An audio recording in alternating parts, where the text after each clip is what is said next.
Good evening, everyone. This is the next installment on the TV stand build. And I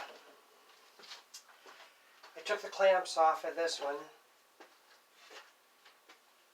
Here's all the clamps on the other one, as you can see here. Didn't do that yet. What I'm going to do on this one is I'm going to show you first. I want to drill a pilot hole because I want to put some screws in just to keep these together.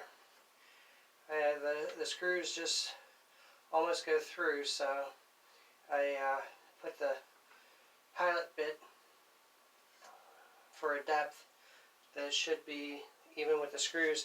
This is one of the very first times that this depth is actually what I need. Usually it's not long enough. I don't know where I can get a longer bit that size. And then the next one is, this is going to be the pilot hole. I don't want the screw threads, the inclined plane, to be catching this wood. I want it to be pressing this wood up against this wood. So I'm going to drill a bigger pilot hole for the threads. And I put a piece of tape on here because it's the size of this board. So I feel safe with using this here because it won't go through, and that one definitely won't. I just have to stop by the tape. There was one hole in here. There was one hole in here. So I figured I would use that as one of the screw holes. I can cover this up then. I don't have to worry about patching it. There is one other bit that I'll need. And I seem to not know where it is. Hold on a minute. It might be on this drill. Oh, it is. Okay. My countersink bit.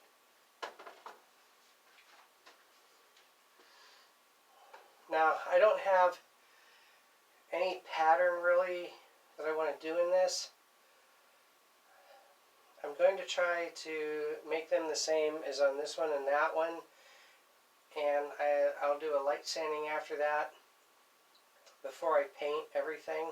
Oh, I'll do a light sanding, but I also still have to, since I just took this out, I still have to use the router and route these flush. I'm not going to show that on the video because I already showed a previous one doing this side. But for the drilling, you know what? I know this isn't going to be quite flush, but that's better.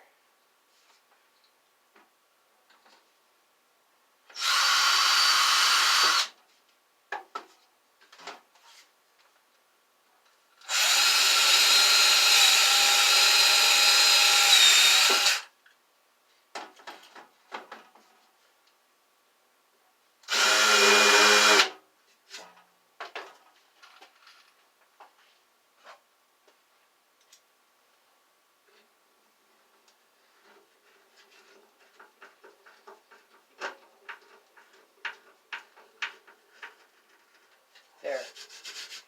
The screw is lower than the wood. That looks great. Whenever I go to route, the screw won't be in the way. I'm going to do one out here on the edge.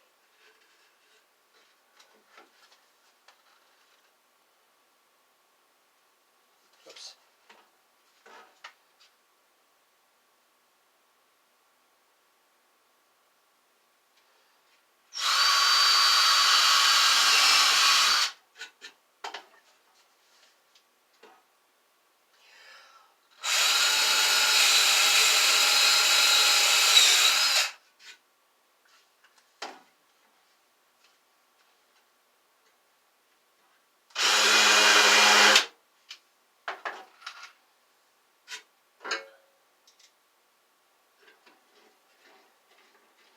I guess if I had just one more cordless drill, it wouldn't take so long to do this, but hey, where's the fun in that? Okay, I kind of tried to center that between top, bottom, and edge, so I'll do the same for the front.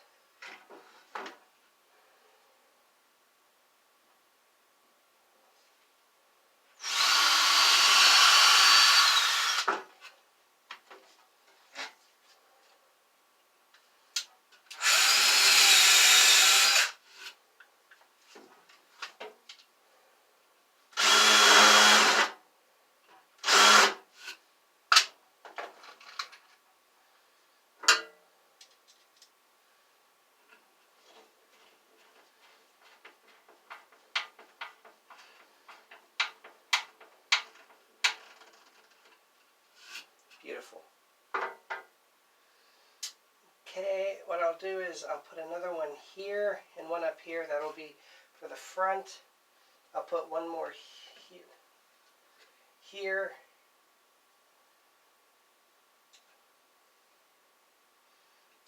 And I'm thinking about putting 4 in here just to give it some stability. Oh, yeah, one here, here, here, and then 4 in here. So I'll do that, and then I'll pause this until I get ready for the next step.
Okay, I should have used this the whole time. It would have made things a lot more symmetric and pleasant to the eye.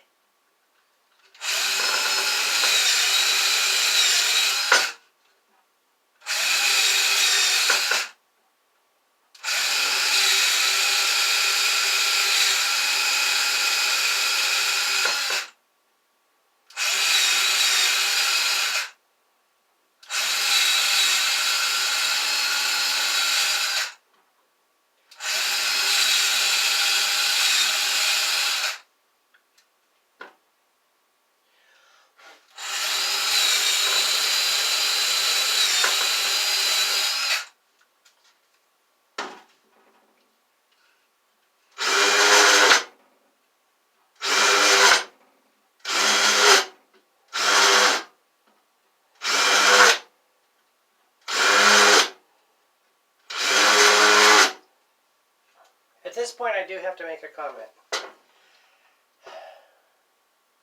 I bought this bit. This is my very first countersink bit. It's, I think, a 6-point.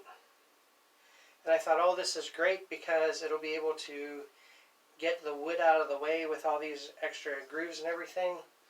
But what I found is you could hear the noise there, is that it chatters. Machining friend of mine, he has since passed on, told me that after I bought this bit, of course, we were talking about it, and he says, oh, you want to get one that has maybe just one cutting edge because they don't chatter and they make a better hole. You can't see it on these. I don't think the camera would pick it up. This isn't a real high def, but you can actually see they're not completely concentric as far as, well, they're round, but you can see there's little grooves, almost like a record, but you know, like vertical, not round, from where that chattered.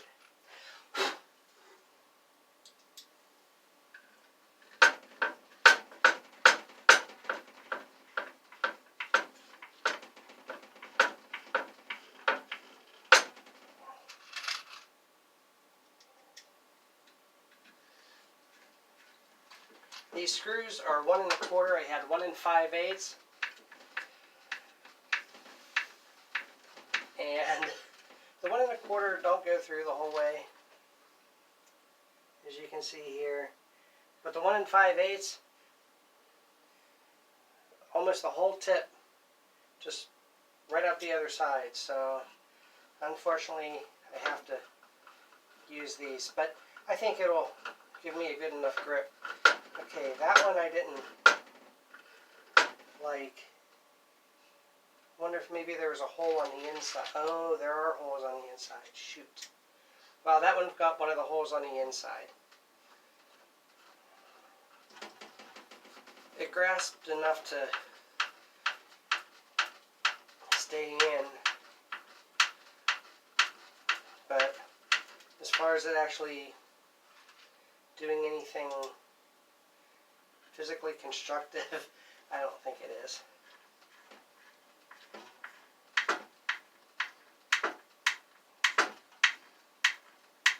Alright, so after I get these next two in, I'm going to pause the video, take the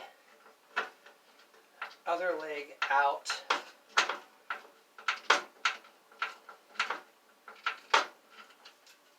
drill the holes and put all the screws in, and then I will do the routing on both of these.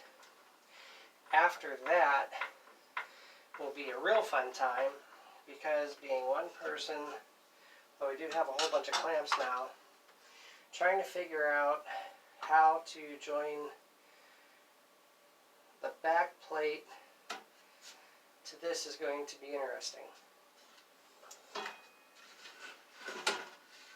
And this is going to be the right side, and then this is going to be the back plate, would be here sort of like that. And then, of course, the left side will be over there, and then I have a metal mounting plate to go on here, and then it'll be ready, to be, before I might put the mounting plate on. I can put it on and then take it back out. The screw holes will be there. But I want to paint the whole thing black, and then I'll take it upstairs. I already put the rails, columns, I don't know what you'd call them. Column. But the vertical pieces, I already put on the back of the TV. That was interesting. This is my first time attaching a mounting bracket to a larger TV. The only one I've done that to so far is a 32-inch, and it uses the smaller screws, excuse me, like the ones on the monitors for computers. So I got a whole bunch of those, and I go to put this one in, and the instructions say, what was it, 8 millimeter? And I'm thinking, yeah, I don't think I have those. Well, it took me over a half hour looking around, but I found 2 sets of 4 8 millimeter screws. I was actually very fortunate that I had those, because I was able finally to mount. I had to get some washers, but I was finally able to mount the vertical pieces to the back of the TV. So that's already finished. The TV's out of the box. I measured its, 12 inches from the bottom of the TV to where the hook is. So if the hook's here, which would be about right here, I want to see how much room I have. Hopefully it's more than 12. Okay, 26. So it's going to be about 24. So there should be enough room for the legs. If not, like I said, I can adjust the plate up, because it's an inch. You know what? I'm going to go ahead and put it at an inch higher, because I just want to make sure that the bottom of the TV clears the foot. I measured it. As long as it's 3.5 inches up, I should be fine. 12 doesn't sound right. 12 does not sound right. Maybe it was 18. Maybe maybe the bottom was at 18, so 3 up from that would be 21, 19, 20, 18, 19, 19, 20, yeah, 21. So if I have it up at 24, yeah, I should clear that, no problem. Okay, that's good. So, maybe this is long enough. I'll check the time on this. This might be long enough for a video by itself. Let me see what the time is. And I'm saying 15 minutes. Okay, well, then have a good night. I will talk to you on the next video. And remember, try to treat others the way you want to be treated.